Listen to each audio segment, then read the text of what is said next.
Ever wonder how a human can casually pull off the impossible while an entire galaxy of aliens watches in absolute terror?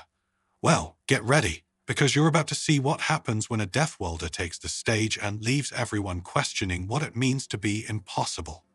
It all starts on an alien planet, home to one of the most prestigious venues in the galaxy. Tonight's event is special. Aliens from across the stars have gathered to witness a performance like no other. And who's the star? A human, a Deathworlder, as they call them. For these aliens, humans are something of a mystery.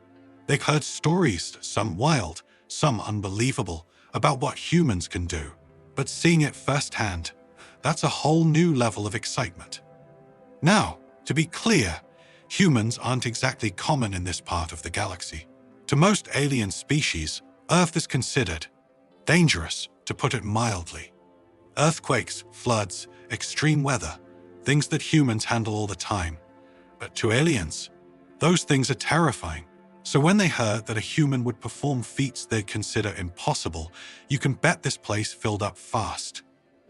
While the alien audience is buzzing with excitement, there's also a lot of nervous energy. You can almost hear the worried whispers in the crowd. They're expecting something incredible, but also something risky.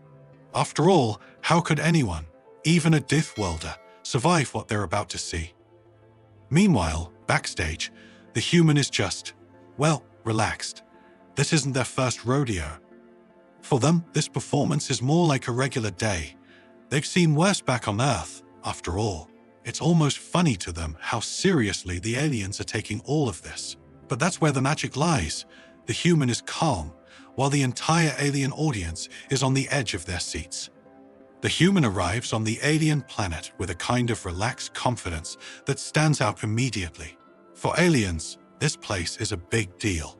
The architecture is impressive, tall, sleek buildings made of materials that shimmer under the planet's strange light.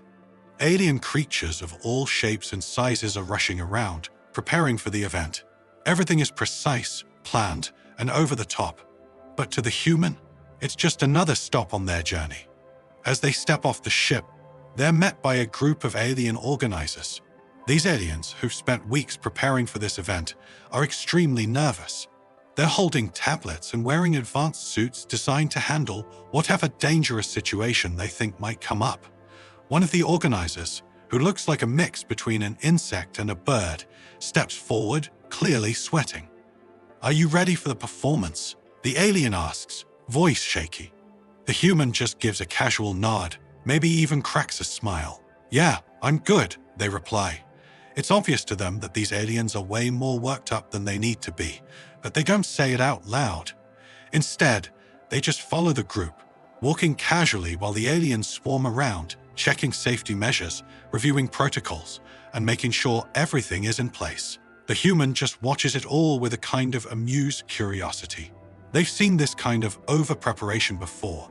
It reminds them of the time they went on a guided tour and the guide acted like the forest was full of monsters. It's cute in a way. As they walk toward the grand venue, the aliens keep throwing concerned looks at the human. One of them, holding a tablet, nervously asks, "Did you go over the emergency procedures? You know, in case something goes wrong." The human can't help but chuckle at that. "Emergency procedures. Trust me, we'll be fine. Besides, I've been through worse." The alien organizer looks puzzled, clearly not used to such a laid-back attitude. "Worse? What could be worse than what you're about to do?" The human gives them a casual shrug. "Oh, you know, traffic back on Earth. Have you ever been stuck in rush hour? Now let's a challenge." The aliens stare, completely unsure if the human is joking or serious. But for the human, that's the fun part. Watching these highly organized, overly cautious beings try to wrap their heads around how a human could be so calm. As they approach the entrance to the grand venue, the atmosphere is buzzing with anticipation.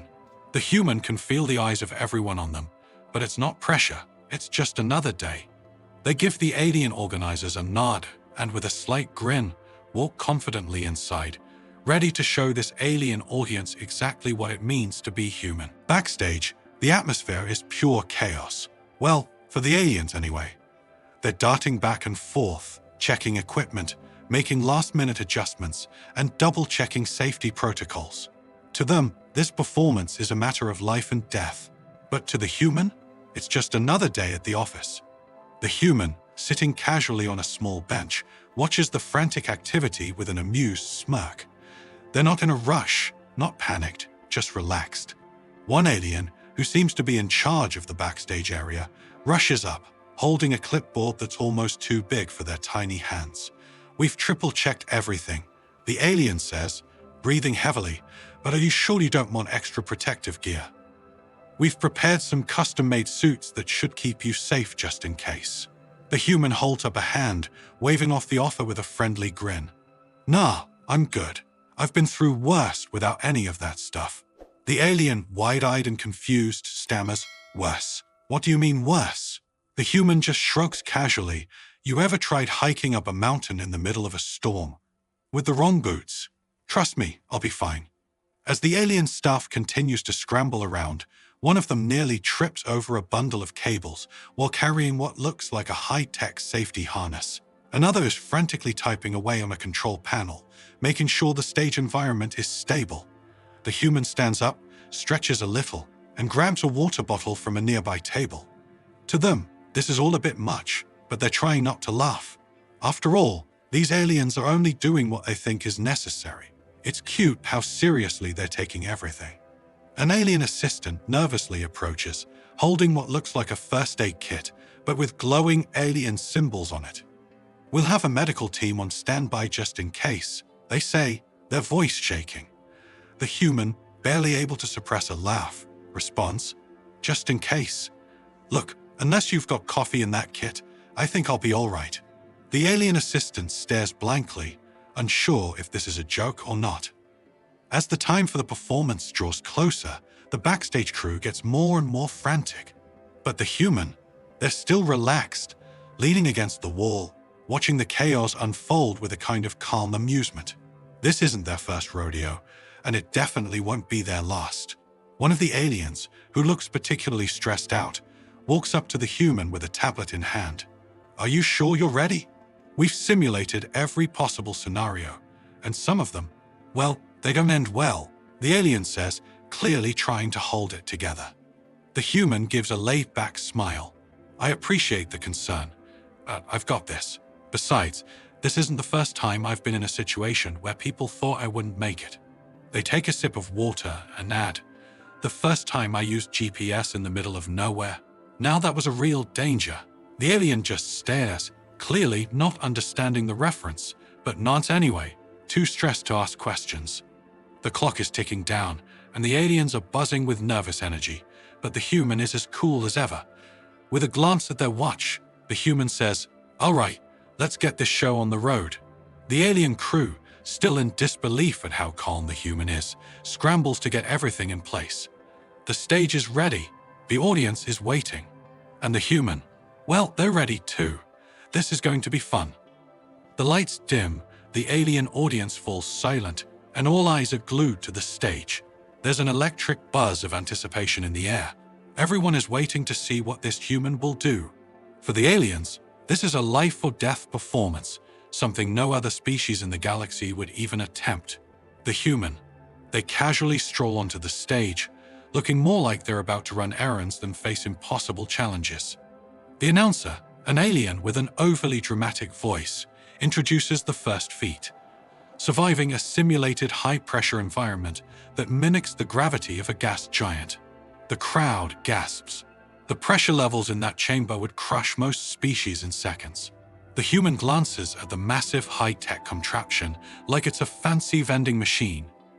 "Ready when you are," the human says with a shrug. The aliens watch in stunned silence as the human steps into the chamber. The doors seal shut with a hiss, and the pressure starts to rise. The alien audience leans forward, eyes wide, expecting disaster. Inside the chamber, the human casually stretches, rolls their shoulders, and even cracks their neck like they're just warming up for a workout. As the pressure reaches its peak, the human stands there, completely unfazed. The countdown ends, and the chamber doors open. The human walks out, looking as relaxed as ever, shaking their head with a smirk. "Felt like a day at the gym," they joke. The audience is frozen in disbelief. Some of the aliens look like they're about to faint. Others are furiously scribbling notes, trying to understand how this human survived something that should have crushed them into a pancake. But there's no time to process. The next feat is ready. The announcer, still trying to sound serious, introduces the second feat, handling one of the galaxy's most dangerous creatures, a beast known for its venomous fangs and lightning-fast reflexes. The creature, which looks like a cross between a scorpion and a snake, is placed on stage inside a reinforced cage. The aliens in the crowd gasped, clearly horrified.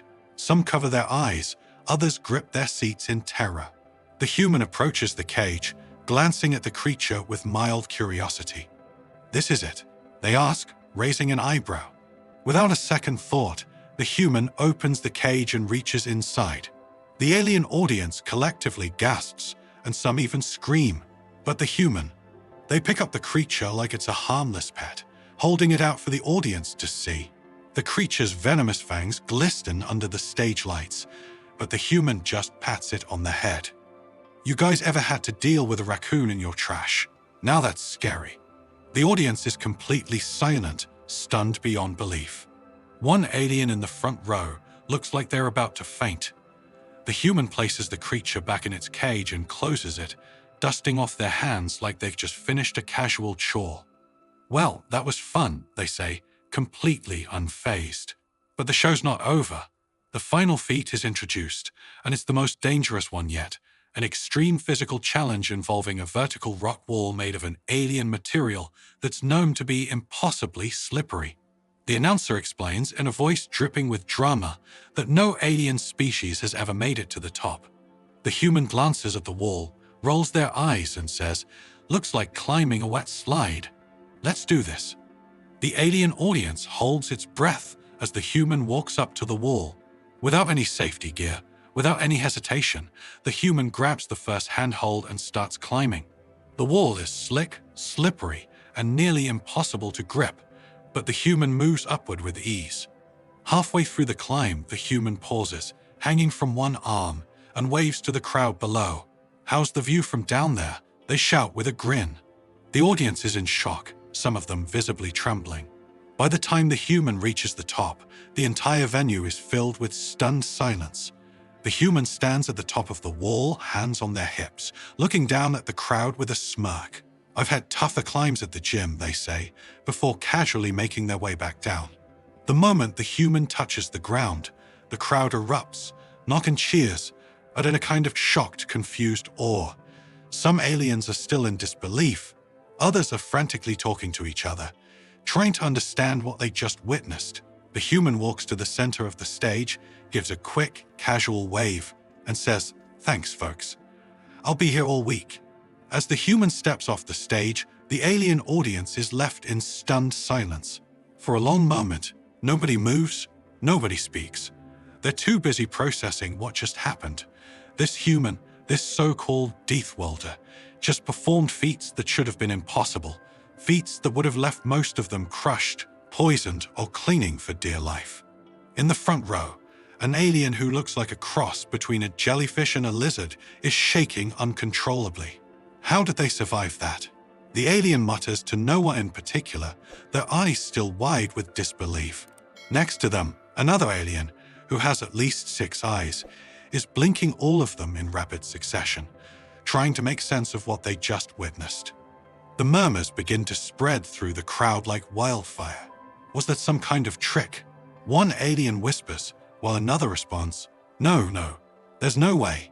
That was real." In the back of the auditorium, a group of alien scientists is frantically discussing the performance.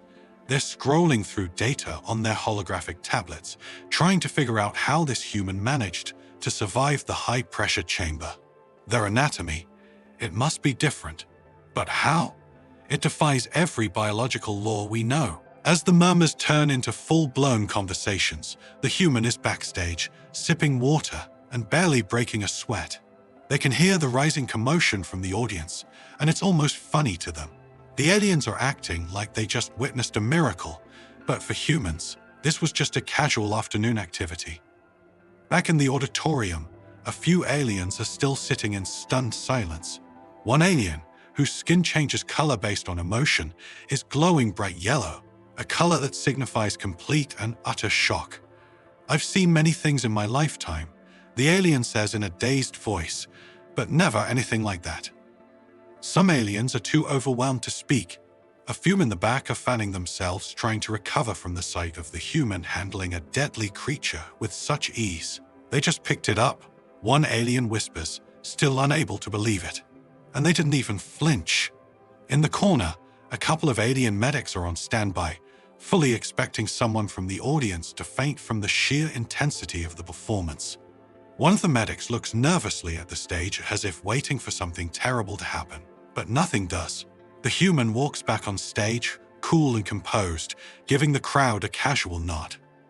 Finally, one brave alien stands up and starts clapping, tentatively at first, then more enthusiastically. The rest of the audience follows, though they still seem a little dazed. It's not the loud, thunderous applause you'd expect after such a performance. It's more like a slow, confused realization that what they just saw was real. The human gives a quick wave, grinning at the crowd. "Hey, thanks," they say as if they just finished a stand-up comedy routine rather than performing impossible feats. The alien audience continues clapping, though it's clear they're still trying to wrap their minds around what just happened. As the applause grows, the murmurs continue. "Deathworlders, there's something else," one alien says, shaking their head in awe. Another alien, still wide-eyed, simply mutters, "I'm never visiting Earth." The performance might be over, but the chaos is just beginning. Backstage, it's like an emergency response drill has been set into motion.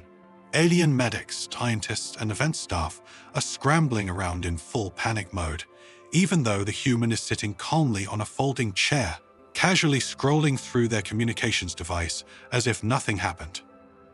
One alien medic, who has at least 5 arms, rushes over with a medical scanner in hand. Their voice is frantic as they say, "We need to check your vitals immediately." The pressure chamber, the creature. There could be delayed effects. Toxic exposure. Muscle strain. Neural damage. The human looks up from their device completely unfazed and just raises an eyebrow. Neural damage.